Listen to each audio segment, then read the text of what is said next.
जय राधा माधव कुंज बिहारी गोपीजन वल्लभ गिरिवरधारी।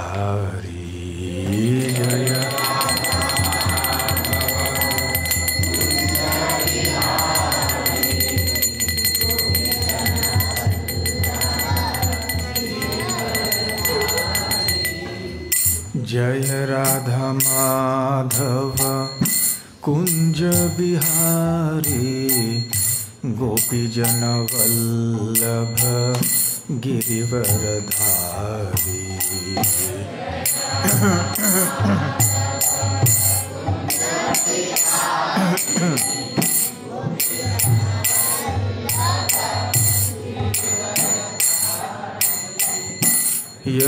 यशोदानंदन ब्रज जन रंजन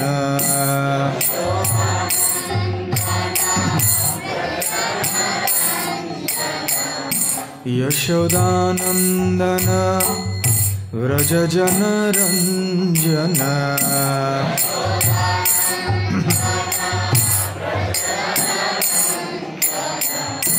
यमुना तीरावनचारी।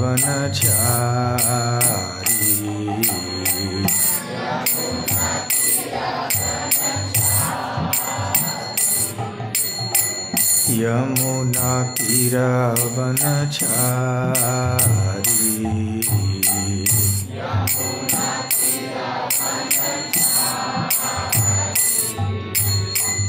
जय राधा माधव कुंज बिहारी गोपीजन वल्लभ गिरिवरधारी।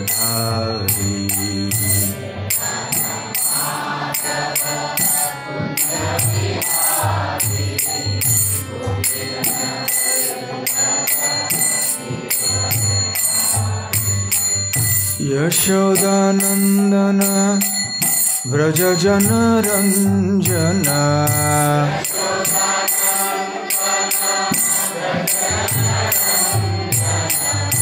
यशोदानंदन ब्रज जन रंजन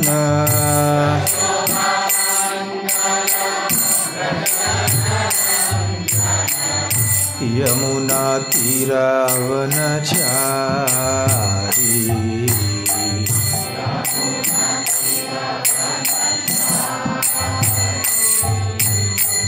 यमुना तीरावनचारी।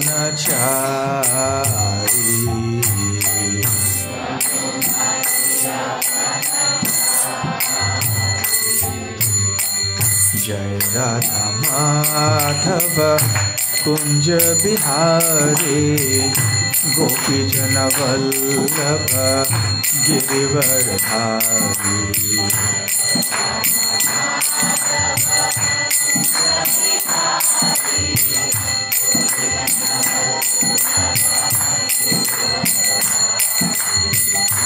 हरे कृष्ण कृष्ण कृष्ण हरे हरे हरे राम राम राम हरे हरे।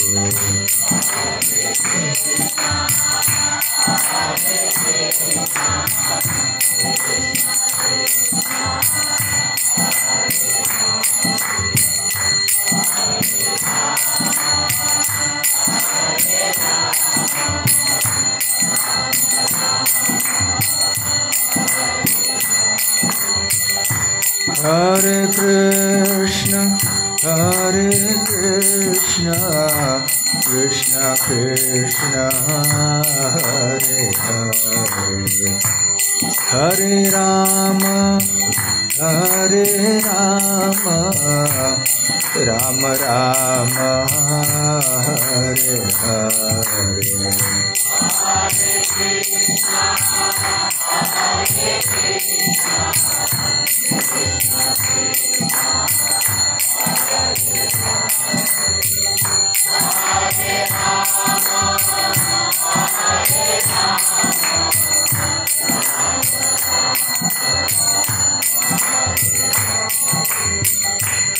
कृष्ण कृष्ण कृष्ण हरे हरे हरे राम राम राम हरे हरे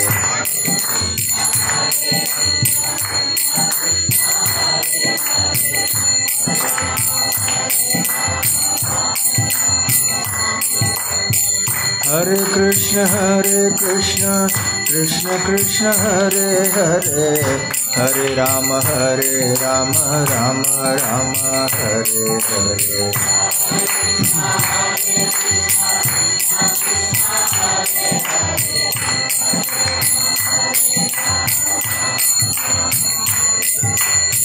हरे कृष्ण कृष्ण कृष्ण हरे हरे हरे राम राम राम हरे हरे हरे कृष्ण कृष्ण कृष्ण हरे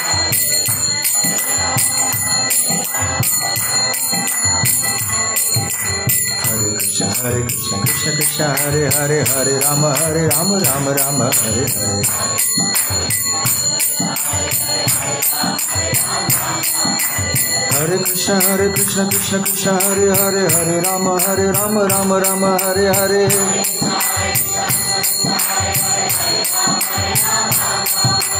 हरे कृष्ण कृष्ण कृष्ण हरे हरे हरे राम राम राम हरे हरे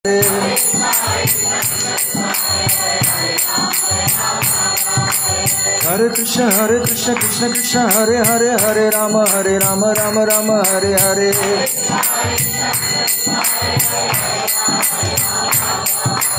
हरे कृष्ण कृष्ण कृष्ण हरे हरे राम राम राम हरे हरे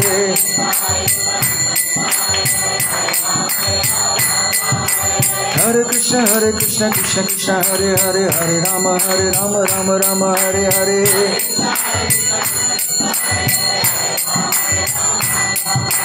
हरे कृष्ण कृष्ण कृष्ण हरे राम राम राम हरे हरे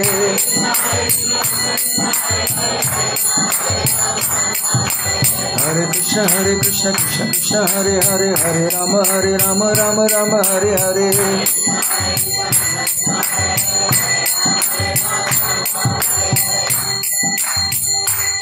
जय राधा गोकुलानंद राधा गोकुलानंद राधे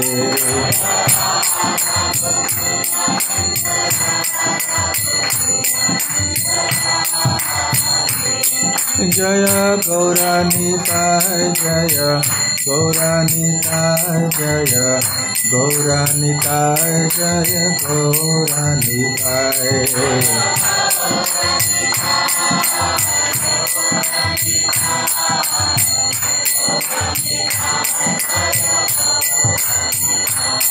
जय जगन्नाथ जय जगन्नाथ जय बलदेव जय सुभद्रा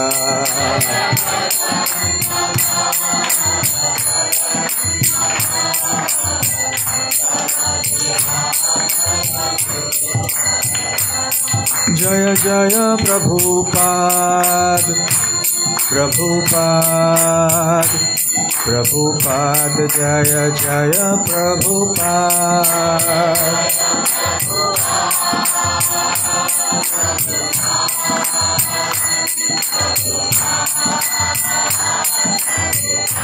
निताय गौर हरि बोल हरि बोल हरि बोल निताय गौर हरि बोल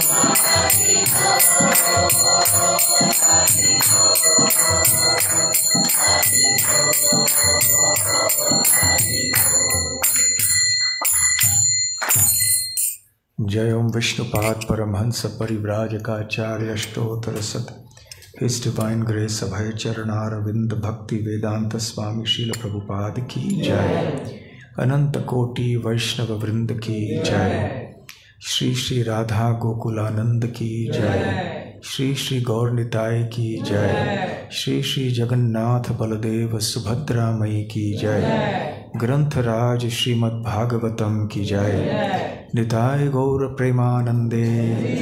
समवेत भक्त वृंद की जय, समवेत भक्त वृंद की जय, समवेत भक्त वृंद की जय। श्री श्री गुरु गौरांग की जय।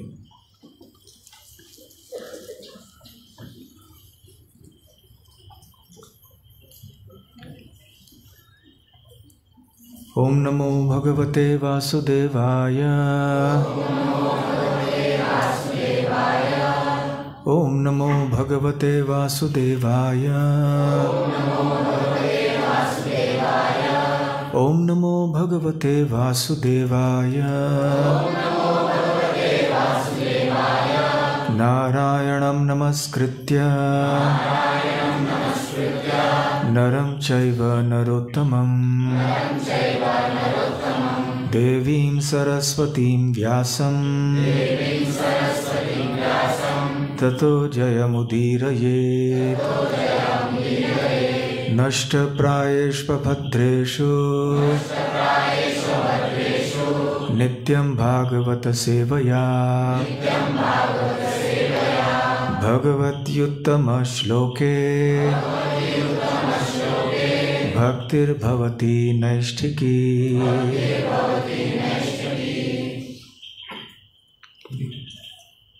हरे कृष्ण। जो भक्तियाँ उपस्थित है उनसे विनती है कि कृपया अपने मोबाइल साइलेंट मोड पर रखें।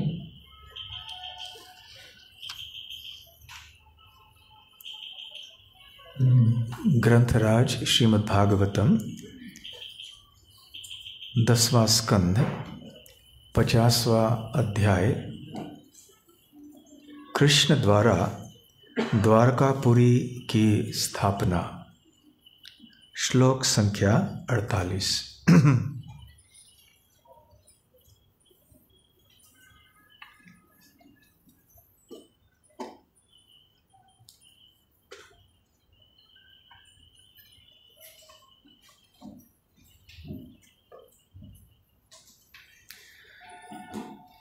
तस्मादद्य विधास्यामो दुर्गम द्विपद दुर्गमम् तत्र ज्ञातीन् समाधाय यवनं घातयामहे। तस्मादद्य विधास्यामो दुर्गम द्विपद दुर्गमम् तत्र ज्ञातीन् समाधाय यवनं घातयामहे। तस्मादद्य विधास्यामो दुर्गम द्विपद दुर्गमम् तत्र ज्ञातीन् समाधाय यवनं घातयामहे। दो प्रभु जी, दो माता जी। तस्मादद्य विधास्यामो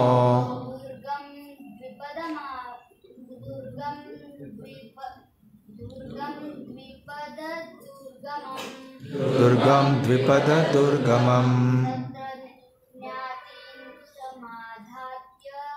तत्र ज्ञातीन् समाधाय यवनं घातयामहे।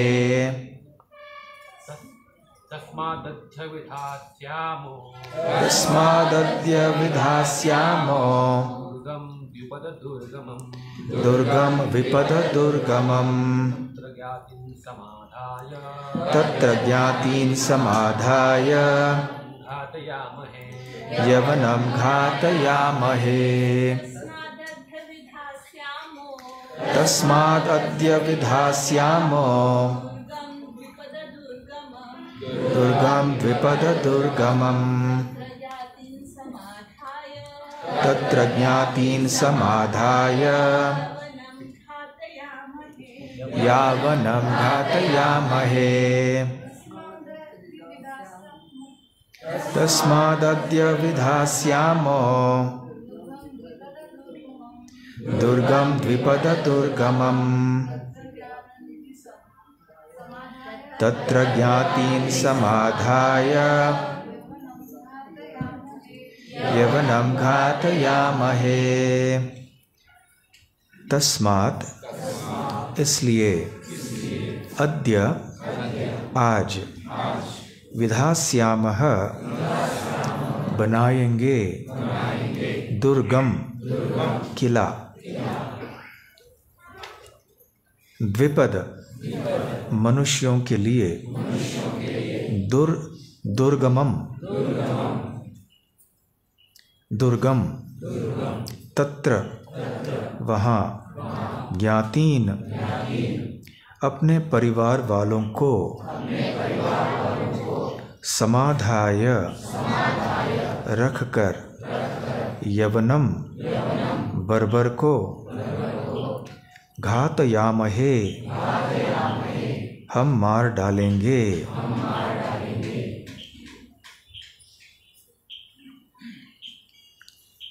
अनुवाद। अतः हम तुरंत ऐसा किला बनाएंगे जिसमें मानवी सेना प्रवेश न कर पाए। अपने पारिवारिक जनों को उसमें वसा देने के पश्चात हम म्लेच्छराज का वध करेंगे।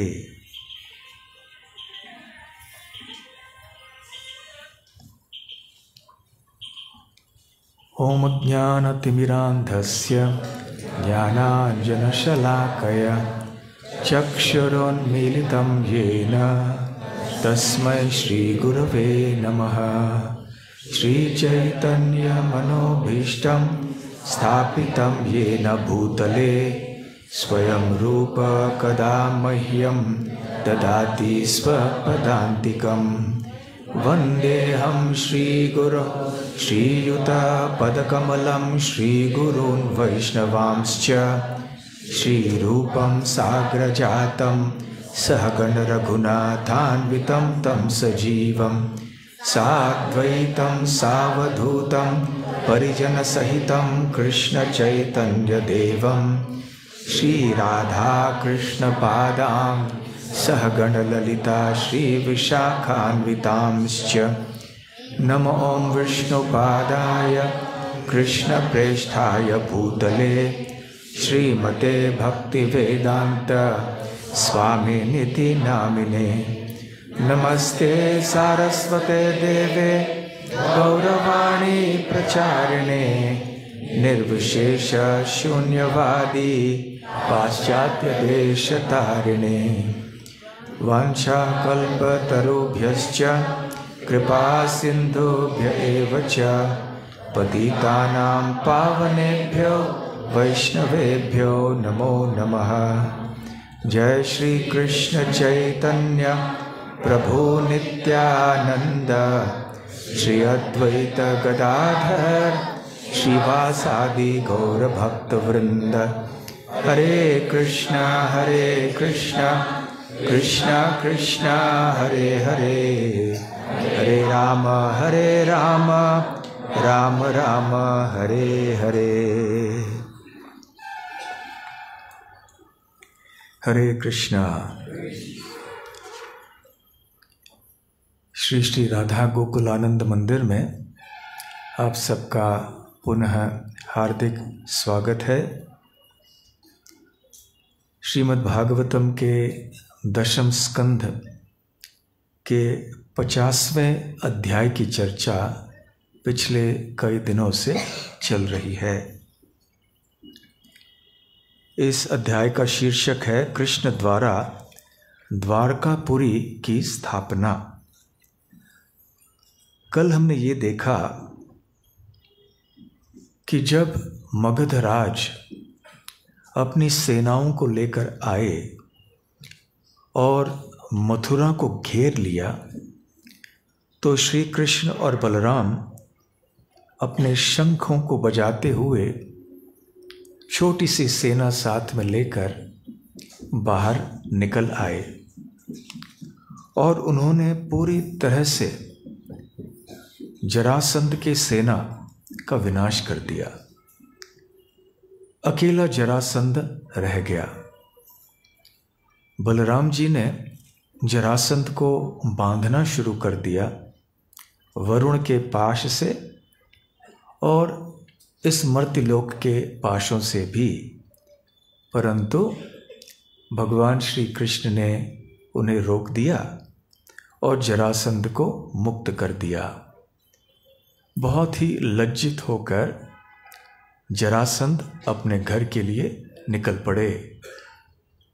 रास्ते में उन्हें कई ऐसे राजा और तथाकथित मित्र उन्हें मिले जिन्होंने उनसे कहा कि हौसला खोना नहीं, केवल एक युद्ध हार गए हो उसमें क्या है। सबने अपनी अपनी भी कहानियां बताई होंगी कि मैं भी कितने युद्ध हार गया, उसमें क्या है। तो हारना जीतना ये सब जीवन का खेल है, इस तरह की बातें सबने कही होंगी। और कहा कि ये सब कर्मों का फल है, इसलिए आपको निराश नहीं होना है। आप वापस जाइए और एक सेना एकत्र कीजिए और पुनः प्रहार कीजिए, आक्रमण कीजिए मथुरा के ऊपर और आपकी जीत निश्चित है। तो हौसला बढ़ गया जरासंध का। जब मगध लौट कर आया, पुनः एक बड़ी सेना साथ में बुलाकर फिर से मथुरा पर आक्रमण किया। इस बार भी श्री कृष्ण और श्री बलराम ने उनकी सेनाओं को विध्वंस कर दिया और जरासंध को छोड़ दिया। इस प्रकार 17 बार हुआ। 17 बार मगधराज जरासंध अपने सेनाओं को लेकर आता और हर बार श्री कृष्ण और बलराम एक छोटी सेना लेकर उनकी सारी सेना को नष्ट कर देते और अकेले जरासंध को छोड़ देते। अब 17 बार होने के बाद भी हौसला नहीं खोया। 18वें बार वो आया। अच्छा, अब जब 17वें बार 18वें बार जब हम करते हैं, हम कल ये चर्चा कर रहे थे कि आध्यात्मिक जीवन में भी हौसला बनाए रखना चाहिए। तो आपको किसी आचार्य की लीला याद आती है जब उन्होंने लगातार 17 बार 18 बार कुछ प्रयास किया? रामानुजाचार्य, क्या हुआ था उनके साथ?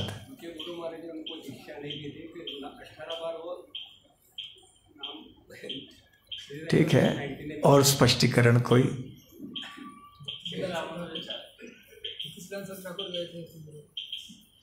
नहीं, 17 बार रामानुजाचार्य की बात है, परंतु और स्पष्टीकरण चाहिए।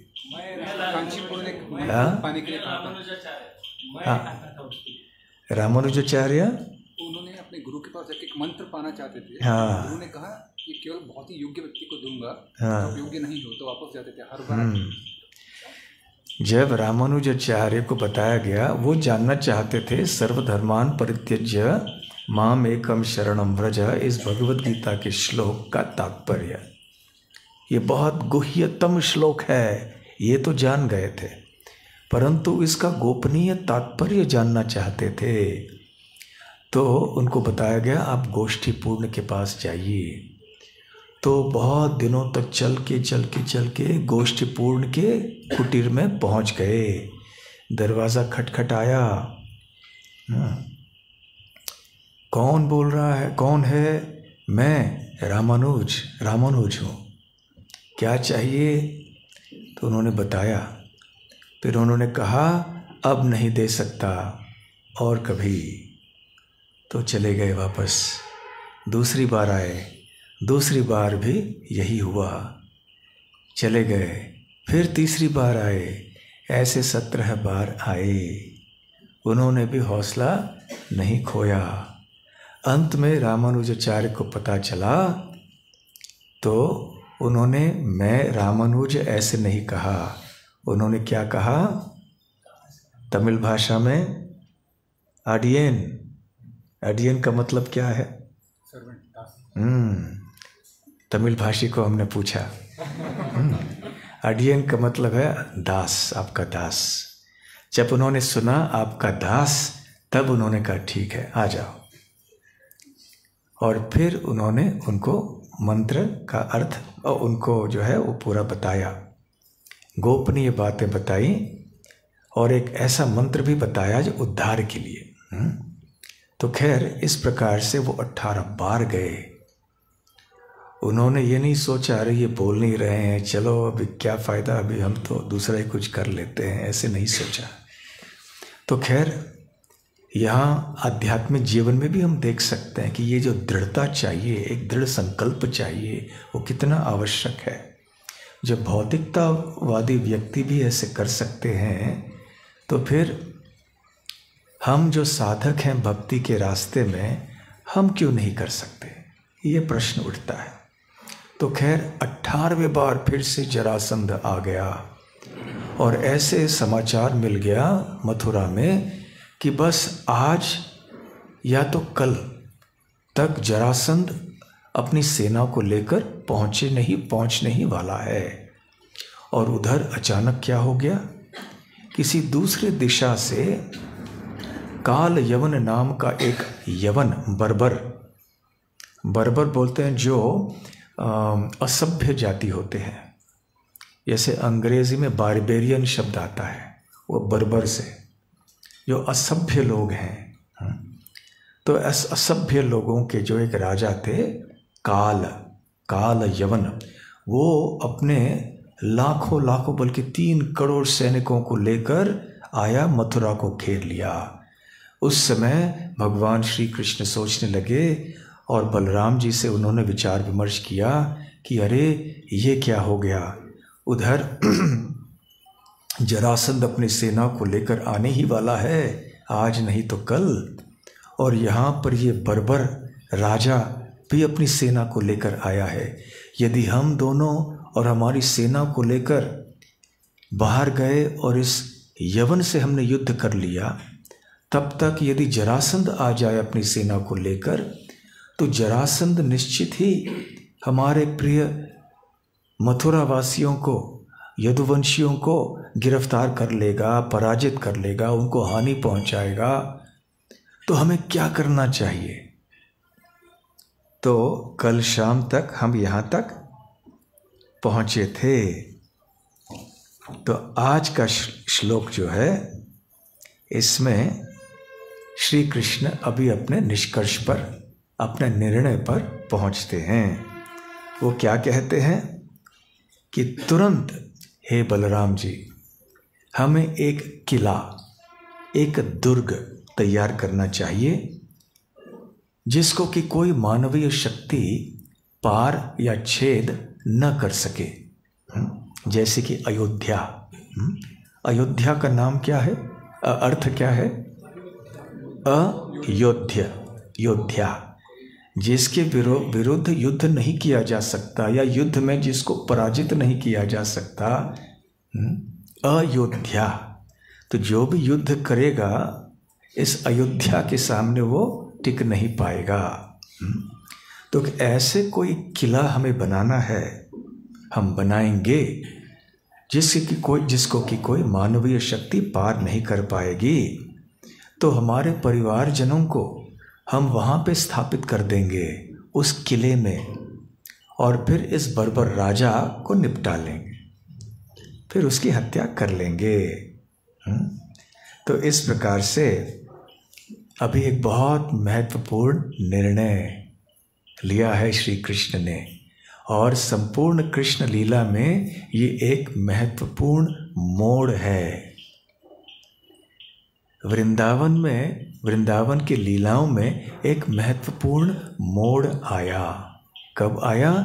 जब अक्रूर जी आए वृंदावन में, कंस के द्वारा भेजे गए थे, और कंस ने कहा था अक्रूर जी से कि कृष्ण और बलराम को यहाँ एक धनुर्यज्ञ के बहाने बुलाकर ले आओ। तो ये एक बहुत बड़ा मोड़ है कृष्ण कथा में। क्यों?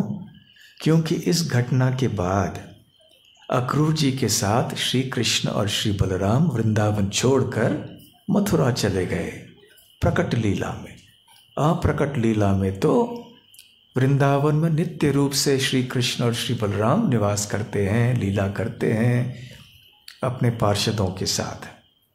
तो ये एक मोड़ है। अब ये एक दूसरा मोड़ है, काल यवन का उसी समय आना जबकि जरासंध आने ही वाला था। और ये मोड़ क्यों है इतना महत्वपूर्ण?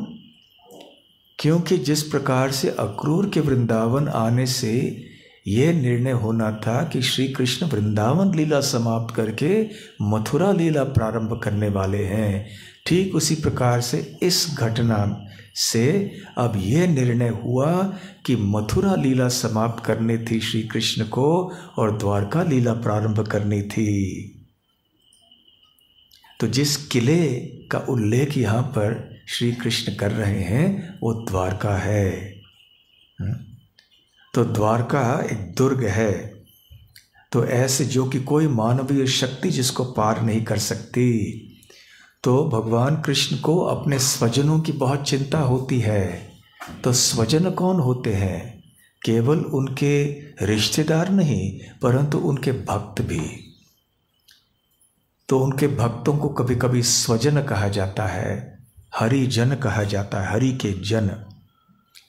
तो फिर ऐसे एक निर्णय हुआ।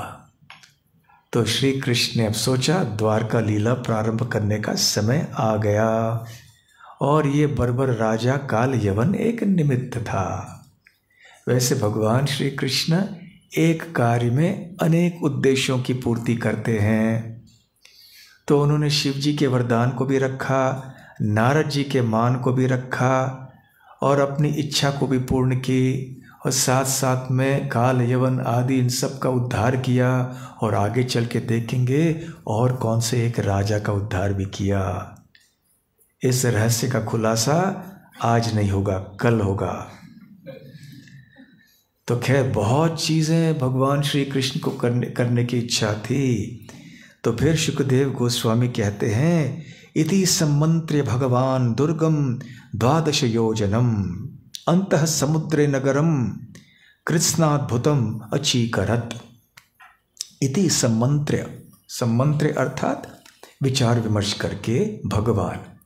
तो कृष्ण भगवान ने बलराम जी के साथ ऐसे विचार विमर्श करके क्या निर्णय लिया? दुर्गम द्वादश योजनम, कि ऐसे दुर्ग बनाया जाए, ऐसे किला बनाया जाए जिसकी परिधि कितनी होगी? द्वादश योजनम। द्वादश अर्थात 12। एक योजन कितना होता है? लगभग 8 मील। तो द्वादश योजन अर्थात लगभग 100 मील। तो 100 मील लंबी परिधि का एक किला या दुर्ग हम बनाएंगे। तो 100 मील ये बहुत होता है। 100 मील अर्थात लगभग 150 किलोमीटर होता है। तो यहाँ से कोल्हापुर कितना है? 110 किलोमीटर। तो यहाँ से हुबली कितना है? लगभग उतना ही है। तो वो एक किला बनवाना चाहते थे श्री कृष्ण, जो कि यहाँ से हुबली या यहाँ से कोल्हापुर से भी अधिक लंबाई में थी, कि उसकी परिधि जो थी वो लगभग 100 मील की थी। और कहाँ ये किला, ये शहर जो है कहाँ बनाया उन्होंने? अंतः समुद्रे नगरम, एक नगर रूप में उन्होंने ये अंतः समुद्र के बीच में बनवाया। कृत्स्न अद्भुतम अचीकरत, उन्होंने बनवाया अचीकरत। कैसे? अद्भुतम, उसमें कृत्स्नम अर्थात सब कुछ, जो भी कुछ उस समुद्र में रहने वाले किले या शहर नगर के अंदर था वो सब अद्भुत था।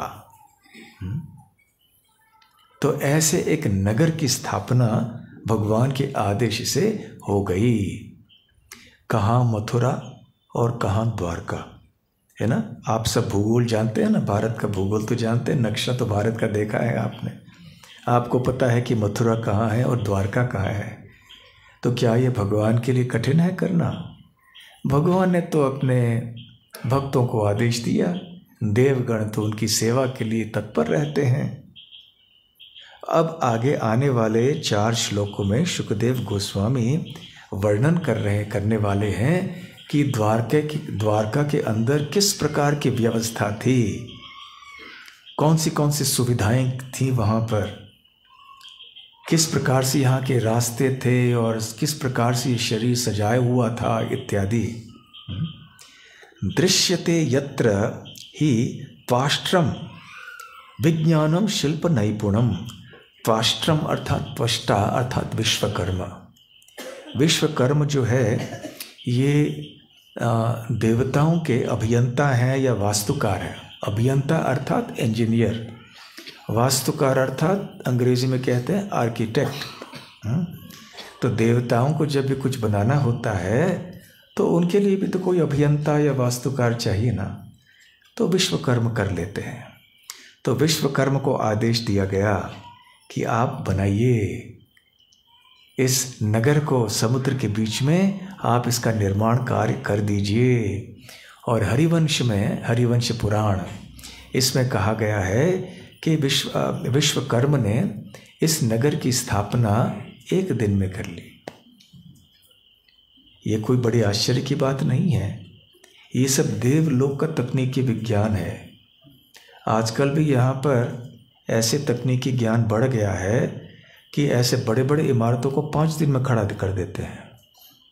चीन में, अमेरिका, हमने सुना, एक खबर पड़ी थी कि बहुत बड़ी अट्टालिका को उन्होंने 5 दिन में तैयार कर दिया। जगह जगह से कुछ चीज़ें आई, बस बिठाया, जैसे बच्चे खेलते हैं ना, वो उनको अपना बनाते हैं, बस फट फट फट फट उन्होंने बना दिया। और हमें आश्चर्यचकित होता है। और जब गिराना भी होता है तो बम विस्फोट करके ऐसे गिराते हैं कि बस किसी को नुकसान न हो, वही बस गिर जाएगा। तो इस प्रकार से विश्वकर्म ने ये बना दिया। तो आइए हम पढ़ते हैं शुकदेव गोस्वामी का वर्णन कि द्वारका नगरी के अंदर कैसे निर्माण कार्य विश्वकर्म ने किया था। विज्ञान तथा शिल्प कला को देखा जा सकता, विश्वकर्म के पूर्ण विज्ञान तथा शिल्प कला को देखा जा सकता था। तो यदि विश्वकर्म के वास्तविक नैपुण्य को देखना है तो जाके द्वारकापुरी देखना चाहिए। आगे चल के इसका नाम द्वारका पड़ना था। तो आइए शुकदेव गोस्वामी क्या कहते हैं, हम पढ़ते हैं। उसमें चौड़े मार्ग, व्यावसायिक सड़कें तथा चौराहे थे जो विस्तृत भूखंड में बनाए गए थे। उसमें भव्य पार्क थे, पार्क अर्थात उद्यान, और स्वर्गलोक से लाए गए वृक्षों तथा लताओं से युक्त बगीचे भी थे। उसके गोपुर के मीनारों के ऊपर सोने के बुर्ज थे जो आकाश को चूम रहे थे। उनकी अटारियां स्फटिक मणियों से बनी थीं। सोने से आच्छादित घरों के सामने का भाग सुनहरे घड़ों से सजाया गया था और उनकी छतें रत्न जटित थीं तथा फर्श में बहुमूल्य मरकत मणि जड़े थे। घरों के पास ही कोषागार, भंडार तथा आकर्षक घोड़ों के अस्तबल थे जो चांदी तथा पीतल के बने हुए थे। प्रत्येक आवास में एक चौकासी बुर्जी थी जो घरेलू अर्चा विग्रह के लिए मंदिर था। यह नगर चारों वर्णों के लोगों से पूरित था और यदुओं के स्वामी श्री कृष्ण के महलों के कारण विशेष रूप से अलंकृत था। तो ऐसे विशाल शहर, एक नगर, इसमें इतना ऐश्वर्य, इसकी हम कल्पना नहीं कर सकते। हमारे एक मंदिर के लिए यदि हम ऐसे कुछ करना चाहें तो कितना खर्च हो जाएगा, वो भी कितने सालों तक करते करते बहुत परेशान हो जाते हैं। और कोई करे भी इस प्रकार तो चोरी का डर। हमारे दिल्ली में हमारे एक संस्था का मंदिर है। वहाँ पे जब नया मंदिर बनाया गया था उसके पहले एक छोटे मंदिर में वो लोग रहते थे जब तक कि बड़ा मंदिर न बन जाए। तो वहाँ पे प्रभुपाद जी छोटी मूर्ति थी, जैसे हमारे पास भी है ना, छोटी मूर्ति देखते हैं सिंहासन पर, तो ये सोने का रंग है। तो ऐसे अफवाह फैल गया किसी तरह से कि ये सोने की मूर्ति है प्रभुपाद जी की। तो चोर डकैत आए रात को, उन्होंने तोड़ दिया, ताला तोड़ के प्रभुपाद जी की मूर्ति चोरी करके ले गए। फिर बाद में हंगामा हुआ, पुलिस ने चोरों को पकड़ लिया। भक्त नहीं थे, लेकिन उन्होंने सोचा सोने की मूर्ति है। इसलिए हमारे मंदिरों में प्रभुपाद जी ने कहा था असली सोना का प्रयोग नहीं करना हमारे विग्रहों के लिए, सजावट के लिए, क्योंकि न जाने कौन किस दृष्टि से देखेगा, किसकी भावना क्या होगी, कौन कैसे भावना लेकर यहाँ आता है, कहना मुश्किल है। वैसे तो चाहें तो भगवान के लिए जितना भी हम ऐश्वर्य प्रदान करें वो कम है, परंतु द्वारका के समय ऐसे कोई डर नहीं था। तो यहाँ एक बहुत अद्भुत वर्णन किया गया है। और तात्पर्य में श्रील श्रीधर स्वामी बतलाते हैं कि वास्तु शब्द का तात्पर्य है कि जहाँ भी इमारतें, मकानें आदि बनी गई थीं, वो ऐसे स्थानों में बनी गई थी जहाँ पर्याप्त भूमि था और वहाँ पे हरियाली के लिए बहुत जगह छोड़ा गया था। यहाँ शहरों में आजकल क्या होता है कि इतने पास पास सब घर रहते हैं, हरियाली का कोई नाम ही नहीं। तो वास्तव में मन को संतुष्ट करने के लिए, मन को प्रसन्न करने के लिए हरियाली को दिखना बहुत आवश्यक होता है।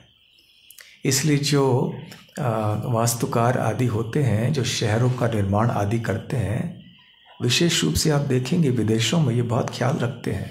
समय जगह जगह पर आप देखेंगे कोई बगीचे हैं, कोई उद्यान है, कोई हरियाली है, ये सब होना बहुत आवश्यक है। तो यद्यपि द्वारका इतनी बड़ी नगरी थी, इतने बड़े बड़े महल और मकान आदि सब थे, बड़े बड़े द्वार थे, फिर भी हरियाली थी, बगीचे थे, उद्यान थे, पेड़ फूल आदि सब थे वहाँ पर द्वारका में। तो द्वारका ये नाम वास्तव में पड़ा क्यों? ये द्वारवती ऐसे पुराणों में द्वारका का नाम है, अर्थात जो भगवान के लिए या भगवान के धाम के लिए एक द्वार है, या जिनमें बहुत सारे द्वार हैं, द्वारका या द्वारवती या द्वारकापुरी। तो श्रीमद् भागवतम में द्वारकापुरी के अंदर क्या था वो आगे चल के 70वें अध्याय में या 69वें अध्याय में विस्तार में वर्णन करते हैं कि श्री कृष्ण कैसे वहाँ रहते थे, उनके महलों का ऐश्वर्य कैसे था आदि। तो द्वारका लीला में हम ये देखते हैं श्रीमद् भागवतम में कि श्री कृष्ण ने 16,108 रानियों से विवाह कर लिया और हर एक रानी को एक महल दे दिया। विशाल महल, छोटा छोटा महल नहीं। कभी कभी हम देखते हैं कि यहाँ लोग अपने घर का नाम कुछ फलाना फलाना महल रखते हैं, इस प्रकार का महल नहीं। ये महल तो भगवान कृष्ण की एक महल तो इतनी बड़ी महल, बड़े बड़े गगनचुंबी अट्टालिकाओं के समान थी। और ऐसे 16,108 बड़े बड़े महलें थी। और ये केवल कृष्ण के, और जितने भी यदुवंशी थे, जो राजकुमार थे, राजा उग्रसेन थे इत्यादि, उन सब के अपने अपने बड़े बड़े बड़े महल। और अन्य जैसे यहाँ बताया गया चातुर्वर्ण, जितने भी अन्य वर्णों के सब के लिए पर्याप्त जगह थी वहाँ, कोई भीड़ वगैरह नहीं थी। तो खैर ऐसे द्वारकापुरी का ऐश्वर्य था। यहाँ द्वारकापुरी में श्री कृष्ण एक द्वारकाधीश के रूप में विराज करते हैं, या करते थे प्रकट लीला में, करते हैं ये वर्तमान लीला, अप्रकट लीला में। तो प्रकट लीला में वो वहाँ पर रहा करते थे एक राजकुमार के रूप में, ऐश्वर्यों से युक्त द्वारकाधीश 16,108 रानियों के साथ में। ये बहुत महत्वपूर्ण धाम है हमारे लिए। श्रील प्रभुपाद जी कहते हैं कि वृंदावन, मथुरा और द्वारका, ये 3 स्थान संपूर्ण ब्रह्मांडों के सबसे महत्वपूर्ण लोकों या ग्रहों से भी अधिक महत्वपूर्ण हैं।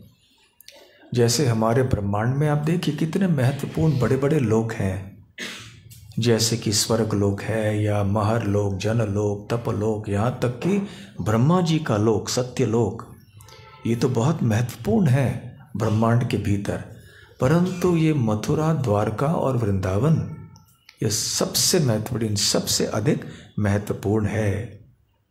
और हम सब जानते हैं कि 4 धामों में एक है ये द्वारका। अन्य धाम कौन से हैं 4 धामों में?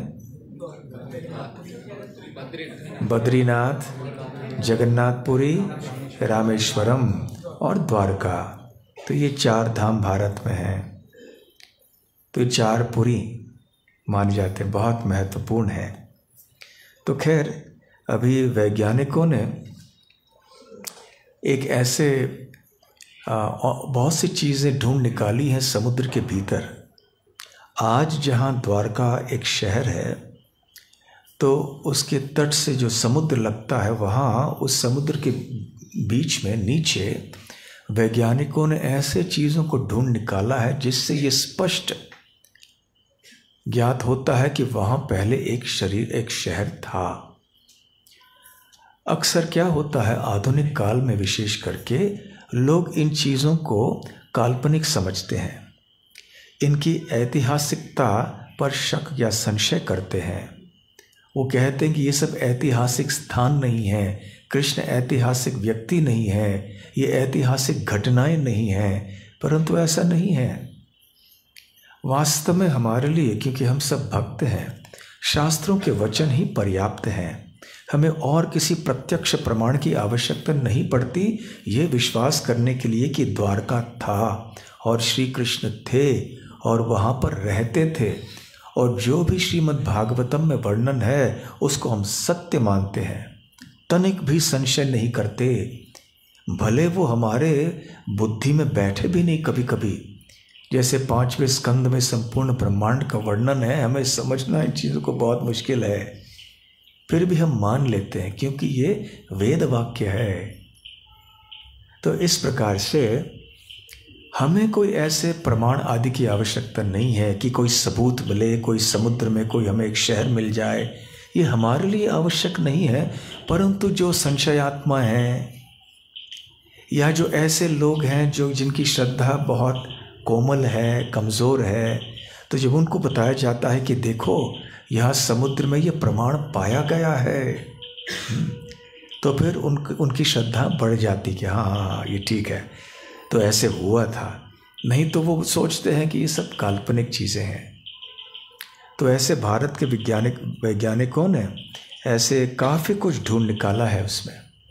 उनमें से एक प्रमुख वैज्ञानिक थे जिनको कि एक पत्रकार ने एक बार पूछा था, मुझे याद है उस समय पढ़ा था हमने, तो किसी ने पूछा उनको कि आप क्या मानते हैं कि जो महाभारत में लिखा हुआ जो वर्णन है, जो द्वारका शहर है, और जो आपने समुद्र में पाया है, या क्या वो दोनों एक ही हैं? क्या सबूत है इसका? क्या कोई सबूत है, प्रमाण है? तो उन्होंने उत्तर दिया था, नाम पट्ट छोड़ के सारा सबूत है। नाम पट्ट समझे ना, जिसमें नाम, नेम प्लेट, जिसमें नाम लिखा होता है। जैसे आप किसी घर में जाओगे तो आपको पता है कि ये रहने वाला किसका है, लेकिन बाहर हर एक घर के बाहर नाम रहता है ना, घर का नाम होता है। जैसे हमारे यहाँ मंदिर के बाहर अंतर्राष्ट्रीय श्री कृष्ण भावनामृत संघ इत्यादि लिखा गया है, समझ लीजिए वो हमने निकाल दिया, तो क्या ये इस्कॉन मंदिर नहीं रहेगा? रहेगा ना। तो कोई आएगा, वो पूछेगा कि अरे वो आप गए वहाँ पे, क्या प्रमाण है कि वो इस्कॉन मंदिर है? वो कहेगा भाई नेम प्लेट के अलावा इस्कॉन ही है, सब कुछ है वहाँ। तो उसी प्रकार से उनके कहने का तात्पर्य था कि ये 100% वही द्वारका है, इसमें कोई दो राय नहीं हो सकते, कोई संशय हमें नहीं करना चाहिए। और एक वैज्ञानिक एक पद्धति है जिसके द्वारा वैज्ञानिक ये तय कर सकते हैं कि किसी भी वस्तु की आयु कितनी है, वो कितनी पुरानी है वो वस्तु। इसको अंग्रेजी में कार्बन डेटिंग कहते हैं। तो इसके द्वारा ये प्रमाण है, ये सिद्ध किया गया है कि द्वारका, वहाँ समुद्र के नीचे जो मिले हुए जो पदार्थ हैं वो लगभग 3500 BC, मतलब आज से लगभग 5000 से ऊपर वर्ष पुराने हैं। और यहाँ भागवतम में जैसे वर्णन है काल की, वो ठीक उसी से ठीक बैठता है। और जो और आगे चल के खगोलीय विशेषज्ञ जो होते हैं, खगोलीय ज्ञान से उन्होंने जो विश्लेषण किया था, जो भी गणित ज्योतिष्य का वर्णन महाभारत आदि में है, उसके द्वारा उन्होंने साबित किया कि महाभारत के वर्णन भी सही हैं और लगभग इसी समय में हुए थे। इस प्रकार से यहाँ से प्रमाण लिया, वहाँ से प्रमाण लिया, यहाँ से प्रमाण लिया, और भागवतम में भी वही कहा गया है। तो इस प्रकार से यदि कोई ऐसे साबित करना चाहे कि द्वारका वहाँ पर थी, तो उनके लिए भी ऐसे सबूत विद्यमान है। यद्यपि हम भक्त होने के कारण अधिक परवाह नहीं करते हैं, फिर भी ये जानना हमारे लिए अच्छा है। तो खैर, अभी ये द्वारकापुरी का निर्माण तो हो गया, उसमें इतने अच्छे अच्छे सारी इमारतें, भवनें सब बन गए। और आगे चल के शुकदेव गोस्वामी वर्णन करते हैं कि और देवलोक के निवासी आए, देवतागण आए, और वो सब भेंट देने लगे। द्वारकापुरी में किसी ने कुछ दिया तो किसी ने कुछ। तो महेंद्र इंद्र ने क्या किया, उन्होंने आके सुधर्मा जो सभागृह है, जैसे हमारे यहाँ देश में लोकसभा है ना, लोकसभा की इमारत में संसद है, वहाँ पे संसद भवन, वहाँ पे सारे हमारे राजनीति के राजनेता मिलते हैं ना, वहाँ बैठ के फिर चर्चाएं करते हैं। तो उसी प्रकार से द्वारका में भी ऐसे एक सभागृह या संसद भवन था, जिसको सुधर्मा कहा जाता था। तो ये सुधर्मा जो है, ये इंद्रदेव ने द्वारका को भेंट दिया एक पारिजात वृक्ष के साथ। और ये सुधर्मा सभागृह की विशेषता क्या थी, सुनिए। यत्र चावस्थितो मर्त्यो मर्त्य धर्मैर न युज्यते। इस लोक को, भूलोक को मर्त्य लोक भी कहते हैं, क्योंकि यहाँ के रहने वाले लोगों की मृत्यु होती है, तो रहने वाले लोगों को भी मर्त्य कहते हैं, इसलिए ये मर्त्य लोक है। तो यत्र च अवस्थितः मर्त्यः, तो जो साधारण मनुष्य, जो मर्त्य है, जो स्थित होता है किसमें, इस सुधर्मा सभागृह में, मर्त्य धर्मेर न युज्यते। तो यहाँ उसकी मृत्यु नहीं होती है। यह भौतिक जगत के जो नियम है उसके ऊपर काम नहीं करते हैं, जैसे बुढ़ापा हो, बीमारी हो, मृत्यु हो। सुधर्मा सभागृह में ये सारी चीज़ें नहीं होती हैं। तो ऐसे साधारण सभागृह नहीं था ये कोई। और आगे पारिजात वृक्ष भी दिया श्री कृष्ण ने द्वारका के लिए। और वरुण देव आए। वरुण देव ने क्या दिया, श्यामयिक वर्णान वरुणो हयान शुक्लान मनोजवान। उन्होंने ऐसे घोड़े दिए जो कि मनोजवान, जो कि मन की गति से दौड़ सकते थे। मन की गति कितनी तेज है, तो वरुण ने दिए हुए जो घोड़े थे वो इतने तेज थे कि मन की गति की तरफ दौड़ सकते थे। हयान शुक्लान और श्यामयिक वर्णान। हयान अर्थात घोड़े, उनमें से थोड़े श्यामयिक, श्याम वर्ण के थे, और थोड़े शुक्लान, थोड़े सफ़ेद रंग के थे। तो ऐसे घोड़ों की भेंट वरुण देव ने द्वारका को दी, भगवान कृष्ण को। अष्टो निधिपति ही कोशान। निधिपति अर्थात देवलोक के जो खजांची हैं, तो उन्होंने अपने अष्टनिधि वो प्रदान कर दी द्वारका को। लोकपाल निजोदयान। तो सारे जो लोक, जितने भी लोक हैं, उनके जो लोकपाल हैं, उन्होंने अपने अपने ऐश्वर्यों को भी दे दिया वहाँ पर। और फिर यद्यत भगवता दत्तम आधिपत्यम स्वसिद्धये सर्वं प्रत्यर्पयामासु हरौ भूमि गते नृप। तो यद्यत भगवता दत्तम, तो जो भगवान के द्वारा प्रदत्त था। किनको? आधिपति, जो सारे लोकों के स्वामी थे। अलग अलग लोक है ना इस भौतिक ब्रह्मांड में, तो सबके कोई ना कोई अधिष्ठाता एक देव होते हैं, आधिपति। तो वो सब वहाँ पर आए और उन्होंने क्या कर दिया? सर्वम प्रत्यर्पयाम आसुः।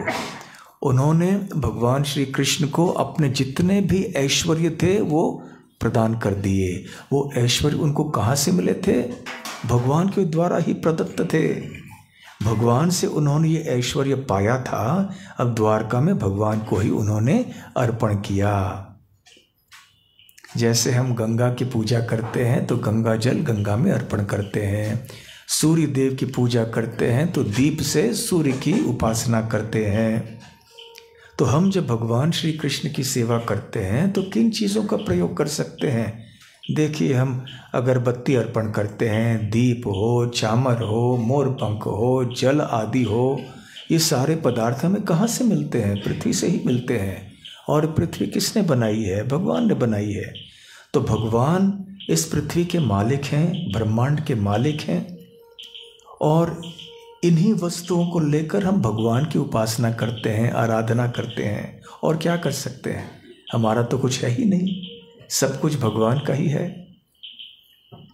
इसलिए भगवान श्री कृष्ण भगवत गीता में कहते हैं कि यहाँ जो भी कुछ ऐश्वर्यशाली है, जो भी सुंदर है, जो भी तेजस्वी है, वो उन्हीं से आता है।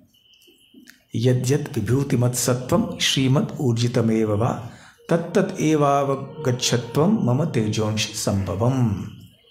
तो श्री कृष्ण कहते हैं कि देखो, यद्यत् जो भी यहाँ सत्वम, जो भी वस्तु है, अस्तित्व है, जिन चीज़ों का जो विभूतिमत हैं, ऐश्वर्यशाली हैं, जो श्रीमत, जो बहुत सुंदर हैं और जो बहुत तेजस्वी हैं, ये जान लेना कि वास्तव में ये मेरे तेज के एक स्फुलिंग मात्र है, स्फुलिंग मात्र से उद्भूत है।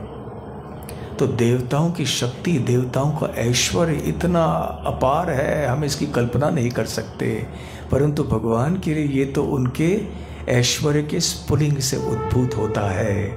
तो सारे देवताओं ने अपने ऐश्वर्यों को द्वारका में सब प्रस्तुत कर दिया।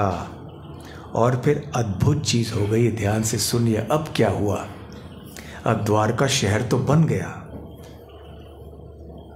हमारे कल्पना के बाहर इस प्रकार के ऐश्वर्यों से युक्त द्वारका शहर बन गया।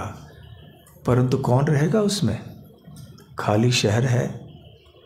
अब यहाँ मथुरा के निवासी हैं, यहाँ पर इतने दूर, और वहाँ खाली शहर है, तो द्वारका के निवासी होंगे कैसे? तो भगवान के लिए तो कोई मुश्किल नहीं है ना बात। तो भगवान ने क्या किया? तत्र योग प्रभावेन नीत्वा सर्वजनम हरिहि। योग प्रभावेन, भगवान ने अपने योग शक्ति के द्वारा नीत्वा, वो ले आए, सर्वजनम हरिहि। हरि ने सारे मथुरा निवासियों को ले आकर द्वारका में रख दिया। कैसे रख दिया? यहाँ तात्पर्य में श्रील विश्वनाथ चक्रवर्ती ठाकुर पद्म पुराण के एक श्लोक से कहते हैं, सुषुप्तान मथुरायांतु पौरांस्तत्र जनार्दनः। सुषुप्तान, सुषुप्ति अर्थात गहरी नींद, मथुरायान, जो मथुरा के लोग थे, जब वो रात में उद्धृत्य सहसा रात्रौ द्वारकायाम न्यवेशयत्। तो गहरी नींद में जब रात के समय मथुरा के निवासी सो रहे थे, तो उस समय अपनी योग शक्ति के द्वारा उन्होंने उनको मथुरा से ले आकर द्वारका में डाल दिया। और फिर क्या हुआ? प्रबुद्धाः ते जना सर्वे पुत्रदार समन्विताः हैम हर्म्य तले विष्टा विस्मयम परमम ययुः। प्रबुद्धाः, जब चेतना फिर से प्रकट हो गई, नींद से जब वो जागे, तो उन्होंने क्या देखा? ते जनाः सर्वे, जितने भी ये मथुरा के निवासी थे, जो कि गहरी नींद में थे, मथुरा में सो गए थे, क्या देखते हैं? उठे हैं द्वारका में। जैसे कभी कभी हम रेलगाड़ी में जाते हैं ना, सोते हैं एक जगह, उठते हैं दूसरी जगह, परंतु वहाँ कोई भगवान की रेलगाड़ी की आवश्यकता नहीं थी। भगवान ने अपनी योग शक्ति के द्वारा एक क्षण में सबको स्थानांतरित कर दिया। सारे लोग सोए हुए थे मथुरा में, और जब उठे, अरे कहाँ आए हम? तो पुत्रदार समन्विता हैम हर्म्य तले विष्टा। उन्होंने क्या देखा? हैम हर्म्य, सोने के किले, सोने के महल के अंदर वो लोग सब थे। पुत्रदार समन्विता, अपने बच्चे थे, अपनी पत्नी थी, अपने सारे सगे संबंधियों के साथ वो ऐसे बड़े बड़े महलों में, घरों में थे जो सोने के बने हुए थे। विस्मयम परमम ययुः, और विस्मित हो गए, आश्चर्यचकित हो गए कि ये कैसे हुआ। हम सो गए थे मथुरा में और जागे हैं यहाँ ऐसे एक अद्भुत नगरी में जहाँ सब कुछ सोने का बना हुआ है। तो ऐसा वर्णन है कि किस प्रकार से श्री कृष्ण ने अपनी द्वारका लीला आरंभ कर ली। सबसे पहले वो स्वयं नहीं गए बलराम जी के साथ, अपनी प्रजा को वहाँ भेज दिया, अपने भक्तों को वहाँ स्थानांतरित कर दिया, और परंतु वो बलराम जी के साथ मथुरा में रहे, क्योंकि उनके उद्देश्यों की पूर्ति अभी तक हुई नहीं थी। मथुरा लीला को समाप्त करना था, अभी कुछ रह गया था, छोटी मोटी चीज़ें रह गई थी, जैसे बड़े बड़े असुरों का वध करना। तो फिर प्रजापालेन रामेण कृष्ण समनुमंत्रितः, फिर प्रजा का पालन करने के लिए बलराम जी को उन्होंने वहाँ रख दिया मथुरा में। जो कि पालन करते हैं, उन्होंने कहा कि आप रहिए, और फिर वो निकल पड़े। निर्जगाम पुरद्वारात, निर्जगाम अर्थात बाहर निकले, पुरद्वार अर्थात मथुरा के द्वार से बाहर निकले। पद्ममाली निरायुधः, निरायुधः, बिना कोई शस्त्र हाथ में लिए हुए श्री कृष्ण निकल पड़े मथुरा के द्वार के बाहर। किसका सामना करने के लिए? काल यवन। और क्या पहना था श्री कृष्ण ने? पद्ममाला, कमल पुष्पों की माला पहनी थी। इसलिए सुखदेव गोस्वामी यहाँ कहते हैं पद्ममाली, कृष्ण का नाम है पद्ममाली, कमलमाली, कंजमाली, वनमाली। माला पहनने वाले हैं माली। तो पद्ममाली। तो ऐसे कौन सा प्रसिद्ध श्लोक आप जानते हैं जिसमें भगवान कृष्ण का ये वर्णन हुआ है कि ये कमल के फूलों की माला पहनते हैं? नमः पंकजनाभाय नमः पंकजमालिने नमः पंकजनेत्राय नमस्ते पंकजांघ्रये। कुंती महारानी की प्रार्थना की स्तुति, वो क्या कहती हैं? नमः, मैं नमन करती हूँ पंकज नाभाय, वो कृष्ण को जिनकी नाभि कमल पुष्प के समान है। नमः पंकज मालिने, मैं नमन करती हूँ पंकज माली को। मालिने मतलब पंकज माली को। तो मैं पंकज माली को नमन करती हूँ, अर्थात उस व्यक्ति को जो कि कमल की माला पहने हुए हैं। नमः पंकज नेत्राय, नमन करती हूँ उस कृष्ण को जिनके पंकज नेत्र हैं। ये भी एक कृष्ण का नाम है, पंकज नेत्र, कंज नेत्र। और नमस्ते पंकज अंघ्रये, अंघ्री मतलब चरण, अंघ्रये मतलब द्विवचन, दो पैर। नमस्ते पंकजांग्रे, भगवान के चरण कमल हैं, केवल चरण नहीं। तो भगवान से संबंधित जब भी हम कोई शरीर के अवयव की बात करते हैं तो सही शब्दों का प्रयोग करना चाहिए। भगवान के लिए हम पैर आदि शब्दों का प्रयोग नहीं करते हैं, चरण कहते हैं या चरण कमल इत्यादि। तो नमस्ते पंकजांघ्रये, इस प्रकार से अब बहुत चमत्कार का कार्य किया श्री कृष्ण ने। सारे मथुरा वासियों को एक क्षण में सोते सोते उन्होंने स्थानांतरित कर दिया। अपने सगे संबंधियों के साथ वो उठे, जागे तो देखा अभी वो द्वारका में आई हैं और विस्मित हो गए इसको देखकर। तो इसके साथ 50वां अध्याय समाप्त होता है और अध्याय संख्या 51 प्रारंभ होता है। तो इसमें अब हम ये देखेंगे कि द्वारका की स्थापना तो वहाँ हो गई, द्वारका वासी भी वहाँ चले गए। अब कृष्ण और बलराम यहाँ पर थे मथुरा में अभी, और उनको निपटाना था काल यवन से पहले और बाद में फिर जरासंध। तो पहले काल यवन को के साथ क्या किया उन्होंने, तो जब बाहर निकले श्री कृष्ण पद्ममाली मथुरा के द्वार से, तो फिर काल यवन जो कि अपनी सेना के साथ बाहर खड़ा था, तम विलोक्य विनिष्क्रांतम, विनिष्क्रांतम अर्थात जो बाहर निकले हैं। कौन निकले थे? श्री कृष्ण। तम विलोक्य, उनको देखा। तो बाहर खड़े रहने वाले काल यवन ने श्री कृष्ण को देखा। और अभी श्री कृष्ण शुकदेव गोस्वामी वर्णन करने वाले हैं कि काल यवन ने क्या देखा। कृष्ण को देखा, परंतु क्या देखा कृष्ण में, कृष्ण कैसे थे, कृष्ण का वर्णन अब शुकदेव गोस्वामी कर रहे हैं काल यवन के दृष्टि से। उज्जिहानम इवोडुपम, उज्जिहानम अर्थात उदित हुए। कैसे? इव उडुपम, जिस प्रकार से उडुप अर्थात चांद, चांद कभी उदित होता है ना, कभी आपने देखा होगा, चंद्रोदय को देखा है, कैसे चांद का उदय होता है। तो काल यवन को ऐसे प्रतीत हुआ कि श्री कृष्ण ऐसे मथुरा के बाहर आए जैसे मान लो कि चंद्रोदय हो गया है।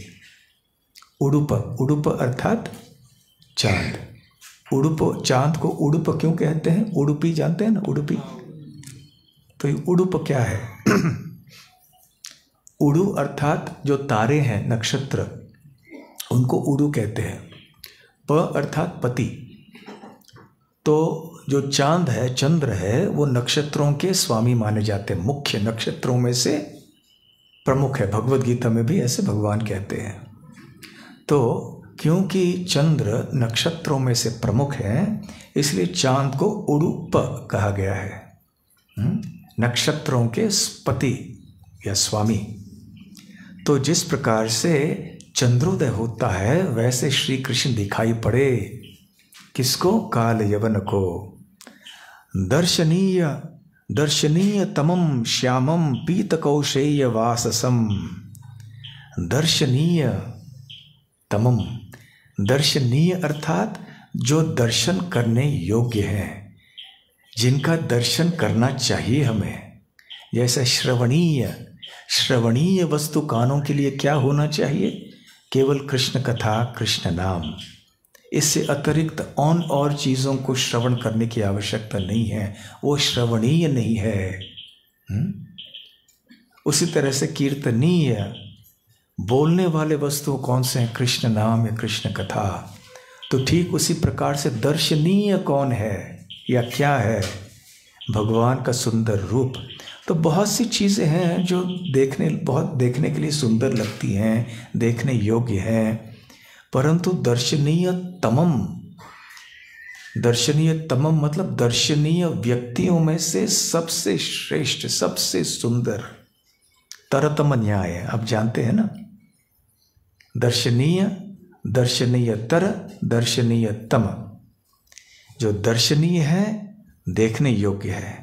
दर्शनीय तर अर्थात जो और ज़्यादा देखने के लिए योग्य है, और दर्शनीय तम सबसे अधिक। तो ऐसे प्रतीत हुआ काल यवन जैसे व्यक्ति को भी, एक बर्बर को भी, कि ये बहुत ही सुंदर देखने लायक एक व्यक्ति है।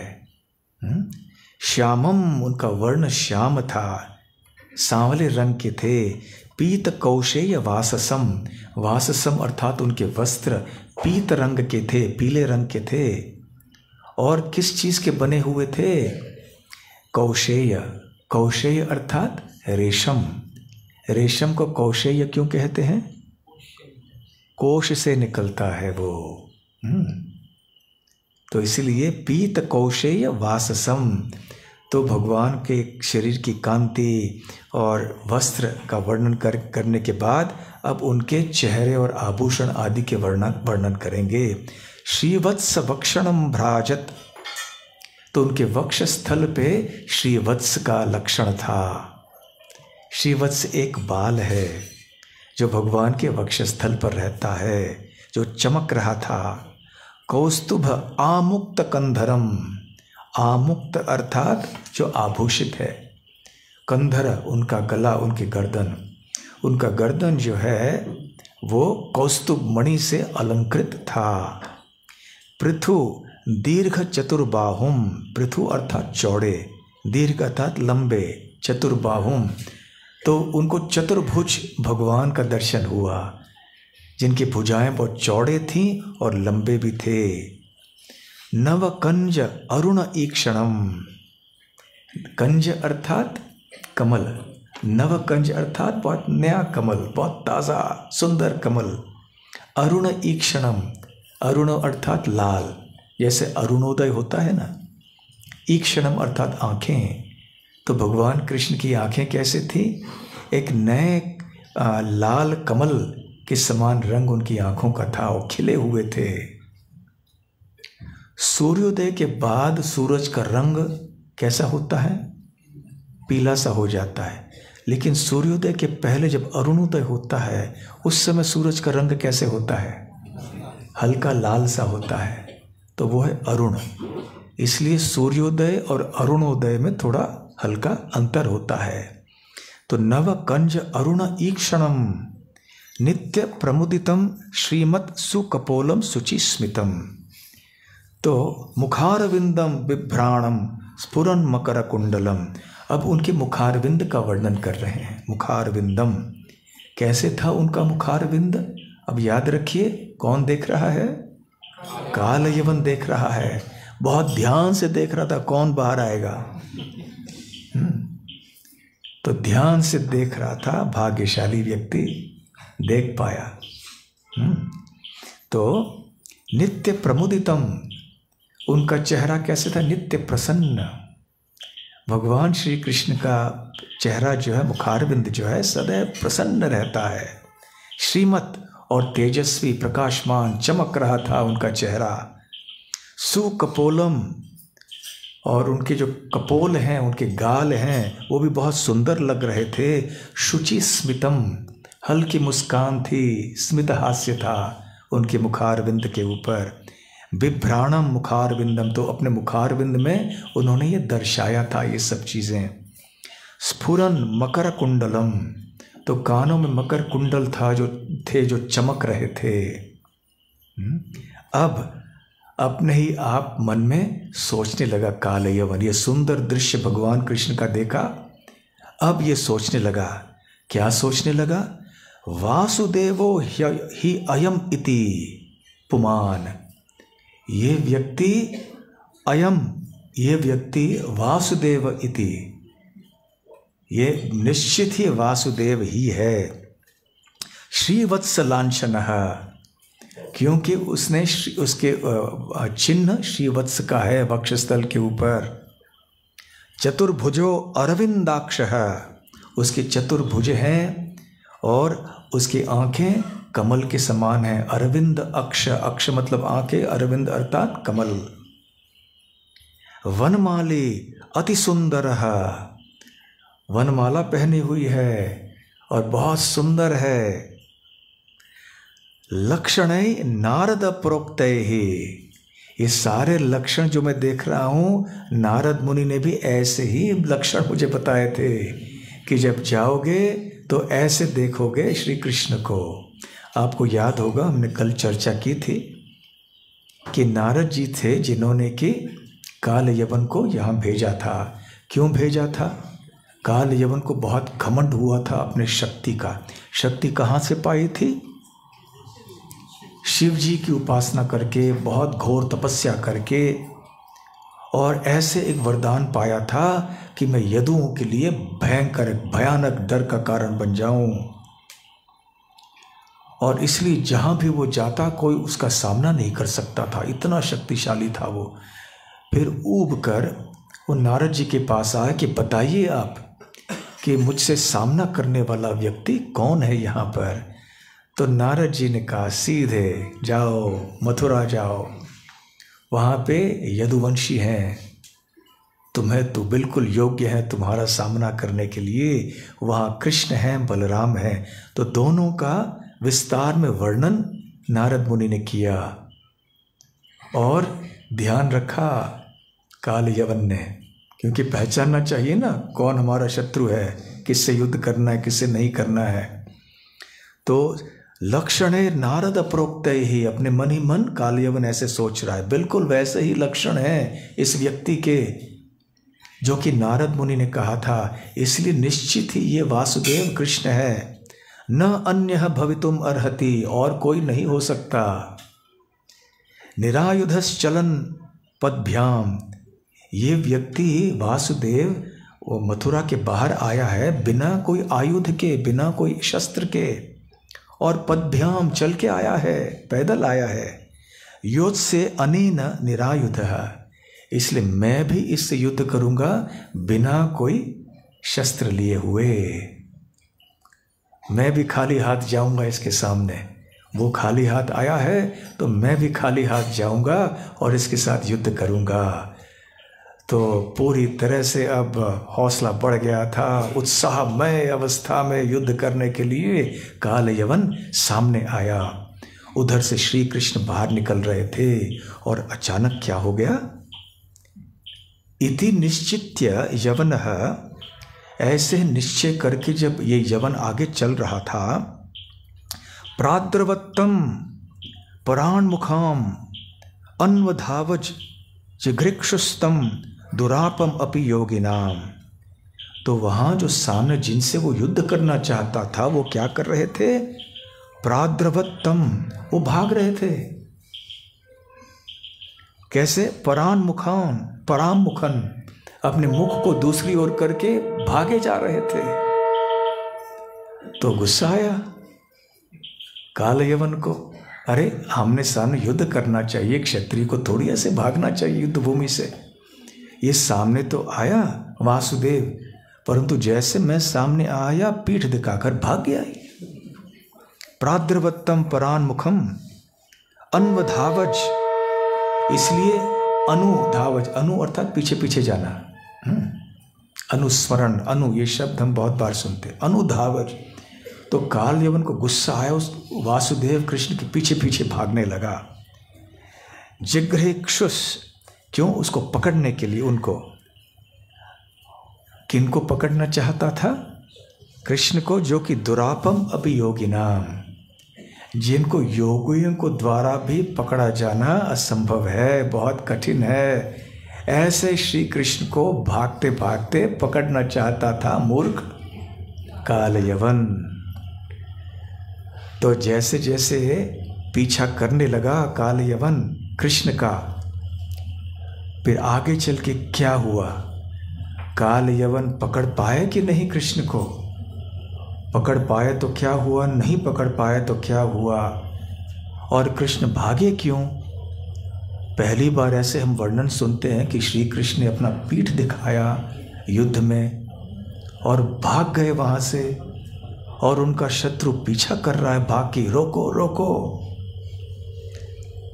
तो आगे चल के क्या हुआ, जब काल यवन श्री कृष्ण का पीछा कर रहा था, यदि आप जानना चाहते हैं तो आपको कल शाम 7 बजे यहाँ पर उपस्थित होना है।